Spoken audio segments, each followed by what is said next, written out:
أعوذ بالله من الشيطان الرجيم. بسم الله الرحمن الرحيم. إنا أرسلنا نوحا إلى قومه أن أنذر قومك من قبل أن يأتيهم عذاب أليم. قال يا قوم إني لكم نذير مبين أن اعبدوا الله واتقوه وأطيعون يغفر لكم من ذنوبكم ويؤخركم إلى أجل مسمى إن أجل الله إذا جاء لا يؤخر لو كنتم تعلمون. قال رب إني دعوت قومي ليلا ونهارا فلم يزدهم دعائي إلا فرارا وإني كلما دعوتهم لتغفر لهم جعلوا أصابعهم في آذانهم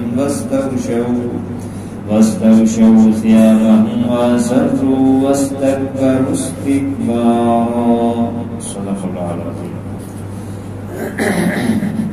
سورۃ النور مکی سورت ہے، 2 رکوع 28 آیات، 224 الفاظ، 919 حروف ہیں.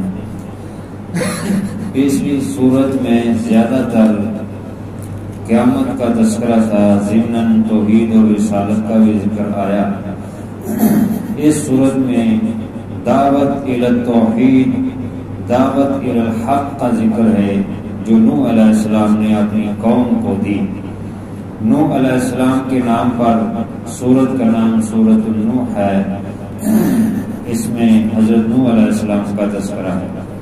2 صورتیں قرآن پاک میں ایسی ہیں کہ جن میں پوری صورت میں ایک ہی نبی کا تذکرہ ہے. ایک یہ سورہ نوح ہے جس میں صرف حضرت نوح علیہ السلام کا پوری صورت میں تذکرہ ہے، اور دوسری سورت سورہ یوسف ہے جس میں حضرت یوسف علیہ السلام کا تذکرہ ہے. وہ ان کے نام پر ہے.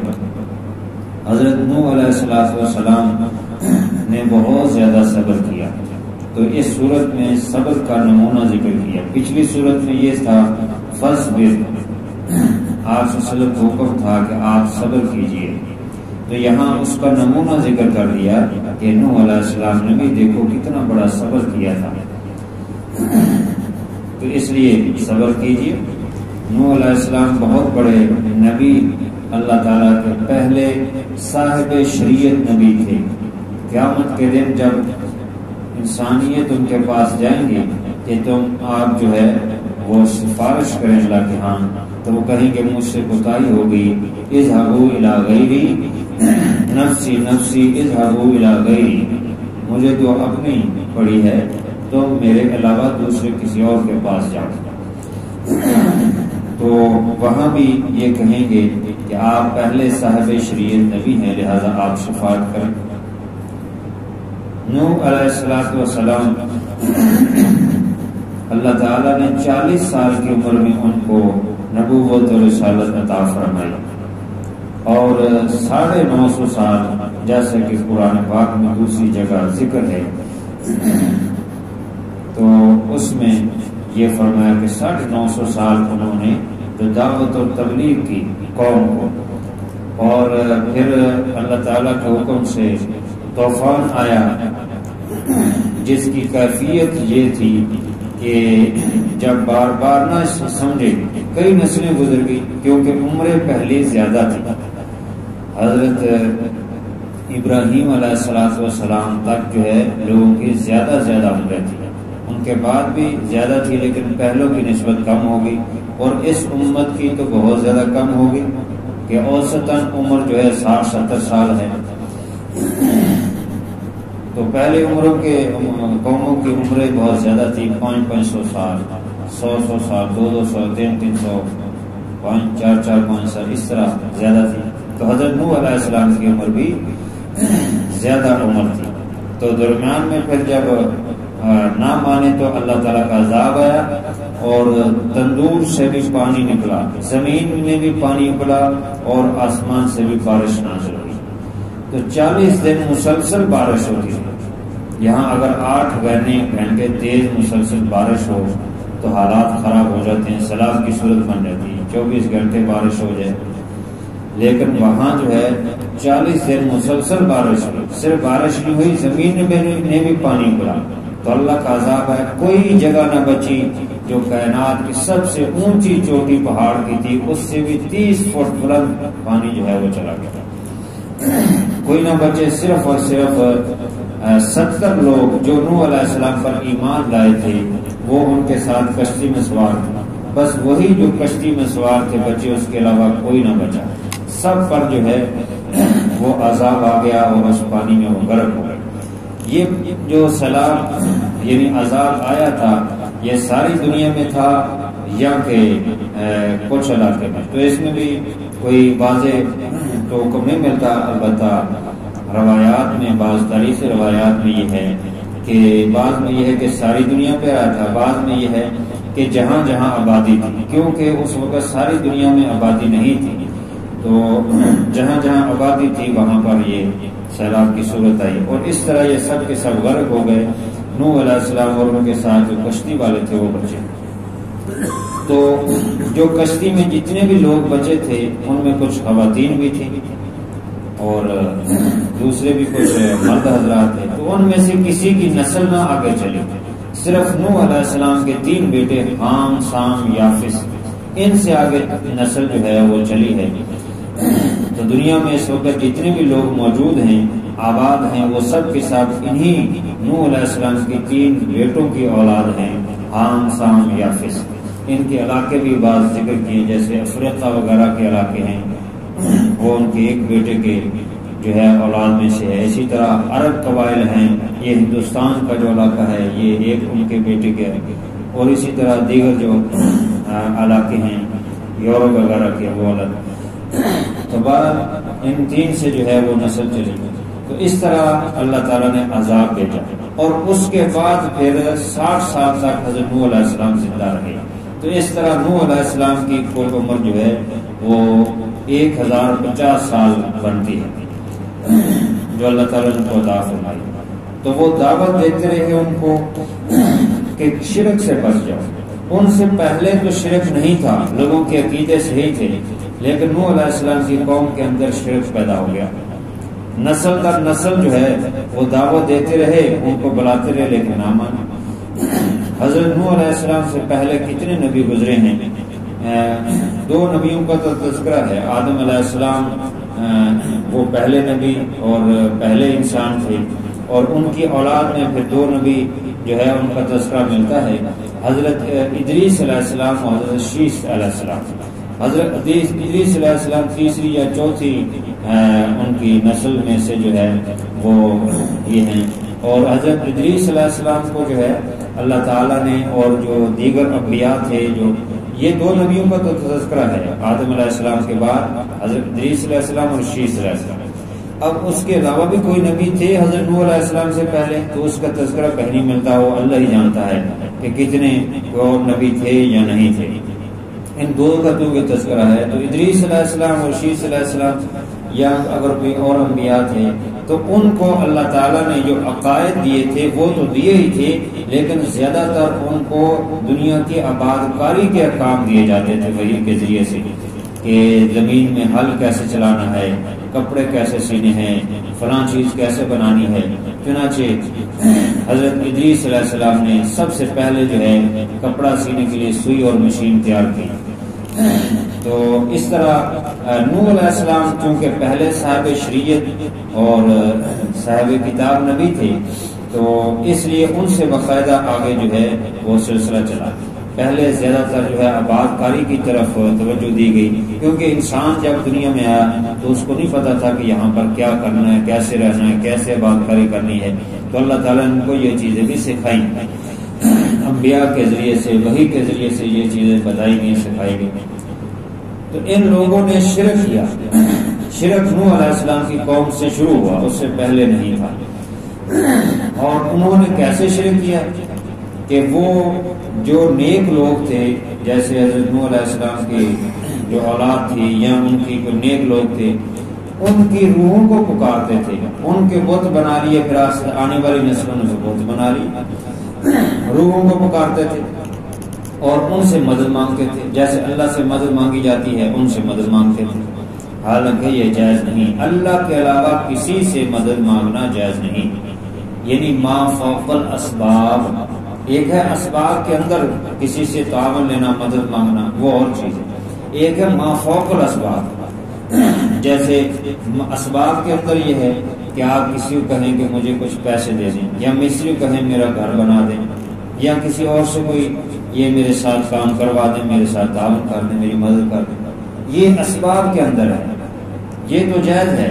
لیکن ما فوق الاسباب کہ یہاں کوئی سبب نہیں ہے، جیسے لوگ کہتے ہیں جو ہے وہ یا علی مدد، حضرت علی رضی اللہ تعالیٰ عنہ تو شہید ہو چکے ہیں، وہ اپنی قبر میں موجود ہیں، لیکن ان کو دور سے پکارا جاتا ہے یا علی مدد، تو یہ جملہ جو ہے اس سے ما فوق الاسباب، کوئی سبب نہیں ہے۔ حضرت علی رضی اللہ تعالیٰ عنہ آواز تھوڑی سن رہے ہیں اگر کوئی کہے گا یا علی مدد۔ اصل میں تو یہ شیعہ حضرات نے جملہ گڑا ہے، کیونکہ وہ ائمہ کو، حضرت علی کو، حضرت امام حسن کو، حسین کو، حضرت امام نقی کو، تقی کو، حضرت امام جعفر صادق کو، جو 12 امام بنا رکھے ہیں، حالانکہ امام تو بہت سارے ہیں، وہ سارے نیک لوگ تھے، لیکن ان کو وہ نبیوں سے بھی زیادہ اونچا درجہ دیتے ہیں، اور بعض ان کو ایسے جملے بولتے ہیں کہ جیسے وہ خدا مان رہے ہیں،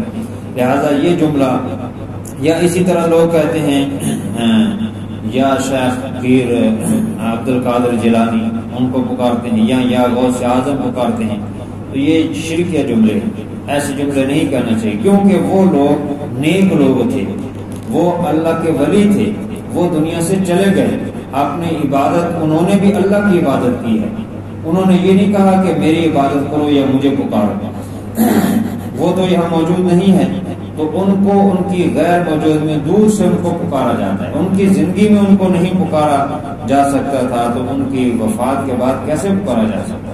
وہ تو موجود نہیں، جو موجود ہیں ان کو پکار سکتے ہیں، جیسے فرشتے ہمارے کندھوں موجود ہیں، قرآن میں ہے کرامن کاتبین، اس کے علاوہ فرشتے دوسرے موجود ہیں، تو فرشتے تو ہر وقت ہمارے ساتھ ہیں، ہم ان کو نہیں مدد کے لیے پکار سکتے ہیں، تو ہم انسانوں کو کیسے پکار سکتے ہیں؟ لہذا ایک اللہ کو پکارنا چاہیے، اسی سے مدد مانگنی چاہیے۔ ہم نماز میں کہتے ہیں ایاک نعبد، ہم تیری ہی عبادت کرتے ہیں، وایاک نستعین، اور تجھی سے مدد مانگتے ہیں، اور باہر نکل کے پھر نعرہ لگاتے ہیں یا علی مدد، تو یہ درست نہیں ہے۔ تو اس طرح ہی شرک پیدا ہوتا ہے۔ یہ لوگ نوح علیہ السلام کی قوم کے لوگ بھی ان کی روحوں کو پکارتے تھے دور سے، جو فوت ہو گئے ان کو، تو یہ اس طرح ان کے اندر سے شرک پیدا ہوا۔ پھر آنے والی نسلوں نے ان کے تصویریں اور بت بنا لی، پھر ان کو پکارنا شروع کر دیا، تو انہوں نے دعوت دی ان کو۔ اس کا یہاں پر مختصر ذکر ہے جو حضرت نوح علیہ السلام دعوت دیتے رہے۔ چنانچہ فرمایا انا ارسلنا نوحا الی قومہ، بے شک ہم نے بھیجا نوح علیہ السلام کو ان کی قوم کی طرف، اور یہ ان کو کہا کہ انذر قومک، آپ اپنی قوم کو ڈرائیے، کیونکہ ہر نبی جو ہے وہ ابشار بھی کرتا ہے اور انذار بھی کرتا ہے، یعنی خوشخبری بھی دیتا ہے اور ڈراتا بھی ہے۔ بعض پہلے ڈراتے ہیں اور بعض پہلے خوشخبری دیتے ہیں، جو اللہ کی حکمت ہوتی، جیسے ان کو حکم ہوتا وہ ویسے کرتے ہیں۔ حضور علیہ السلام کے متعلق بھی قرآن پاک میں ہے کہ مبشرا، کہ انا ارسلناک شاہدا و مبشرا و نذیرا، بے شک ہم نے آپ کو شاہد بنایا، گواہ، جو آپ اپنی امت پر گواہ ہیں، اور آپ کو جو ہے خوشخبری دینے والا بنایا، اور آپ کو ڈرانے والا بنایا۔ تو نبی ڈراتا بھی ہے، خوشخبری بھی دیتا ہے۔ تو نوح علیہ السلام کو اللہ تعالیٰ نے فرمایا کہ اپنی قوم کو ڈرائیے کہ اللہ کا عذاب آ سکتا ہے، تم بچ جاؤ اور اس شرک سے، کفر سے، گناہوں سے بچ جاؤ، اللہ کی ایک توحید اور اس کی وحدانیت کو مان لو اور اسی کی عبادت کرو۔ من قبل ان یأتیہم عذاب علیم، پہلے اس کے کہ تمہارے پاس درد دینے والا عذاب آ جائے، اس سے پہلے ڈر جاؤ، سمجھ جاؤ، کیونکہ موقع تو اس سے پہلے ہوتا ہے۔ جب ہاتھ سے نکل جائے موقع، عذاب اللہ کا آ جائے، اللہ کا فیصلہ ہو جائے، تو پھر اس کو ٹال نہیں سکتا۔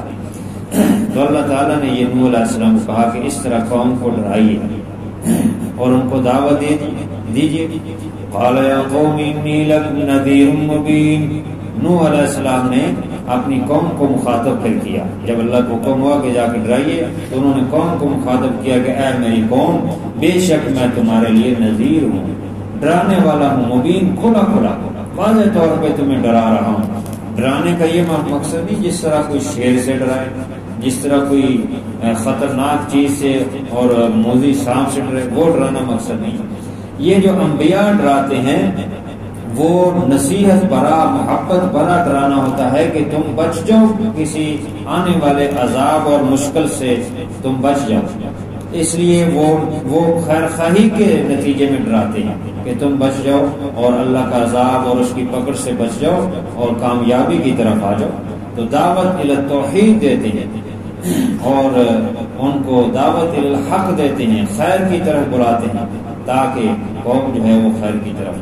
ان اعبدوا اللہ، اللہ ہی کی عبادت کرو. یہ تم نے جو بت بنا رکھے ہیں ان سے باز آ، شرک سے باز آ.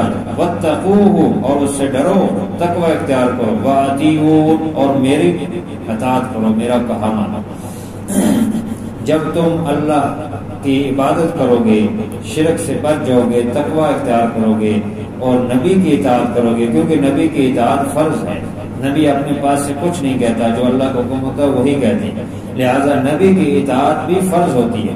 اس لیے فرمایا جب تم ایسا کرو گے یغفر لکم من ذنوبکم، تو بخش دے گا اللہ تعالی تمہارے بعض گناہوں کو.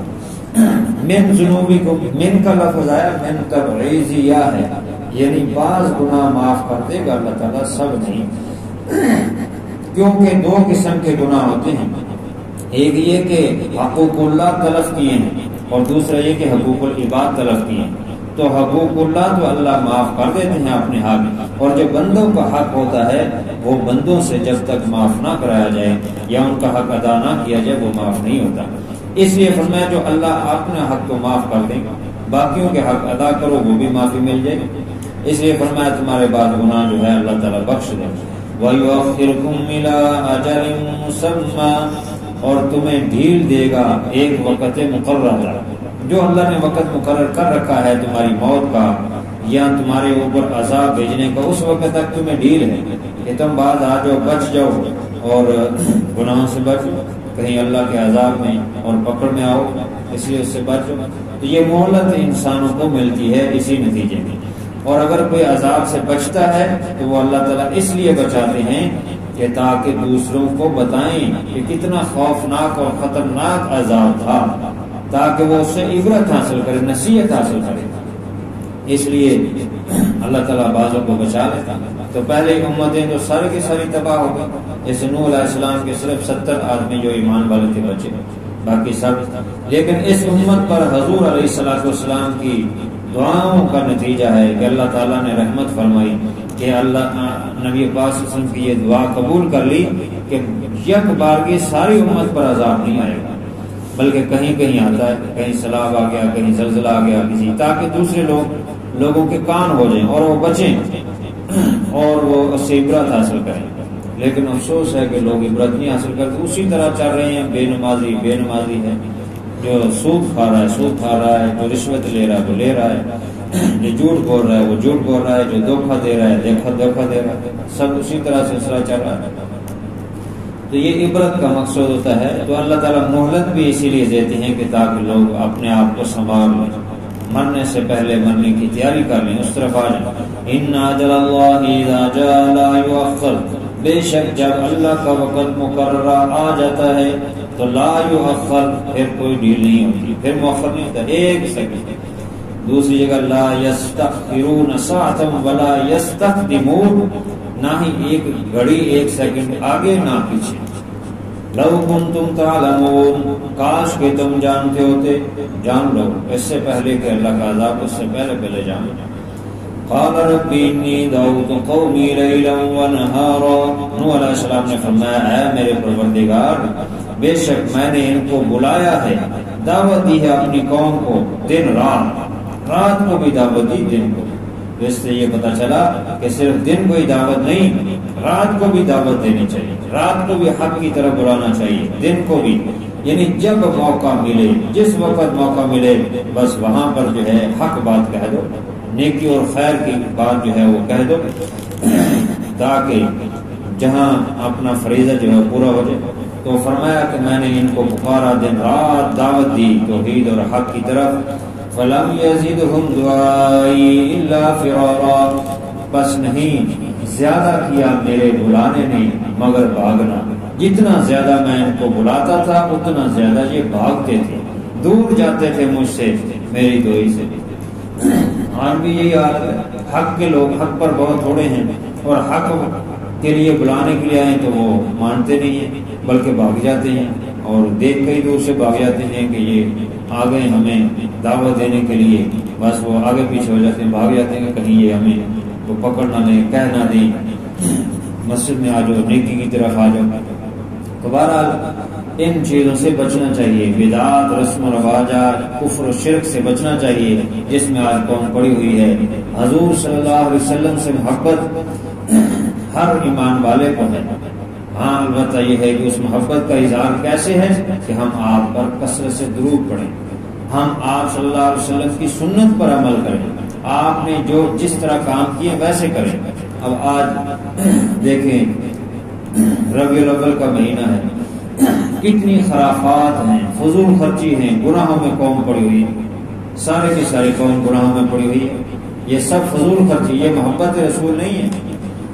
وہ محرم کے اندر شیعہ حضرات جو ہے گھوڑا نکالتے ہیں، اور یہ یہاں ربیع الاول کے اندر اونٹنیاں کہیں نکال رہے ہیں، کہیں کچھ نکال رہے ہیں، کہیں بھورے نکلتی ہیں، کہیں کچھ نکلتے ہیں، اور خرافات ہوتی. یہ سب ناجائز ہے، اس سے ثواب نہیں ملتا، گناہ ملتا ہے. آپ صلی اللہ علیہ وسلم نے اپنا میلاد خود منایا کیسے؟ آپ صلی اللہ علیہ وسلم پیر کو روزہ رکھتے تھے. تو آپ صحابہ نے پوچھا کہ آپ پیر کو روزہ کیسے رکھتے ہیں، روزہ کیوں رکھتے ہیں؟ فرمایا کہ اس دن میری ولادت ہوئی ہے، میری پیدائش ہوئی ہے، تو پیر کے دن روزہ رکھیں. یہ طریقہ ہے آپ صلی اللہ علیہ وسلم نے جو کام کیے. ہم نے یہ خرافات میں تو بازار سجانے میں تو لگ دی، کیا ہم یہ نہیں کر سکتے کہ ہم اپنے چہرے پر جاڑی سجا دیں حضور علیہ السلام کی خوشی کی خاطر، اور حضور علیہ السلام کی خوشی کی خاطر سنتوں پر عمل کریں، مسواک کریں، جتنی سنتیں ہیں ان پر عمل کریں، لباس سنت کے مطابق ہو. یہ فضول خرچی ہے. اور ان المبذرین کانوا اخوان الشیاطین، فضول خرچی کرنے والے شیطان کے بھائی. اور حضور صلی اللہ علیہ وسلم کی زندگی میں یہ 12 ربیع الاول آیا، اور صحابہ کی زندگی میں آیا 8 تقریباً یہ 1800 سال تک جو ہے، یعنی انگریزی تاریخ ہے. یہ 100 سال میں یہ بدعات زیادہ شروع ہوئی جو اس طرح کے حرکات. بلکہ جن حضرات کی عمر زیادہ ہیں، 80 کی دہائی میں نماز وقت اخبار آج بھی موجود ہے، 80 کی دہائی کا نکالیں اور اس کا ریکارڈ منگوائیں. اس میں ان اخبارات میں بھی آتا تھا کہ 12 ربیع الاول وفات، لیکن اب جو ہے اس کو عید میلاد النبی کا نام دیں. عید حالانکہ 2 ہی ہے، یہ پتہ نہیں کہاں سے نکال. یہ ہر 40-50 سال بعد، یہ 40 سال بعد جو ہے دیکھیں گے آپ یہ کچھ اور ہوگا، کیونکہ جو بدعت ہوتی ہے وہ ایک جگہ نہیں ٹکتی. سنت ایک ہی طرح رہتی ہے اور بدعت بدلتی رہتی ہے، اس میں فرق آتا رہتا ہے. چند سال پہلے کچھ اور طرح تھے، اب یہ کچھ اور طرح. بہرحال یہ بہت المیہ ہے کہ قوم ہماری کس طرف جا رہی، خرافات کی طرف جا رہی ہے. تو نوح علیہ السلام نے کہا کہ میں نے ان کو دن رات بلایا، لیکن میری بڑھاوے نے ان کو کچھ زیادہ نہ کیا، صرف یہ بھاگے، دور بھاگے، حق بات سے یہ دور بھاگے اور اس طرف نہ آئے. وَإِنِّي كُلَّمَا دَعَوْتُهُمْ لِتَغْفِرَ لَهُمْ، اور بے شک جب کبھی میں ان کو بلاتا تھا، دعوت دیتا تھا تاکہ اللہ ان کو بخش دے، ان کی مغفرت ہو جائے.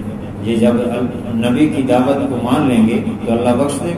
جَعَلُوا أَصَابِعَهُمْ فِي آذَانِهِمْ، تو اپنی انگلیوں کو اپنے کانوں میں ڈال لیتے تھے.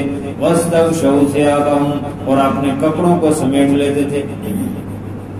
کپڑوں کو سمیٹنا، کانوں میں انگلی ڈالنا، مقصد یہ تھا کہ ہمارے کانوں میں بات ہی حق نہ پہنچے، جیسے مشرکین مکہ بھی کرتے تھے. حضور علیہ السلام سے اللہ کی کلام قرآن سننے کے لیے تیار نہیں تھے، بلکہ کہتے تھے وَلْغَوْا فِيهِ، شور کرو. جب آپ صلی اللہ علیہ وسلم تلاوت پڑھتے تھے تو کہتے تھے شور کرو.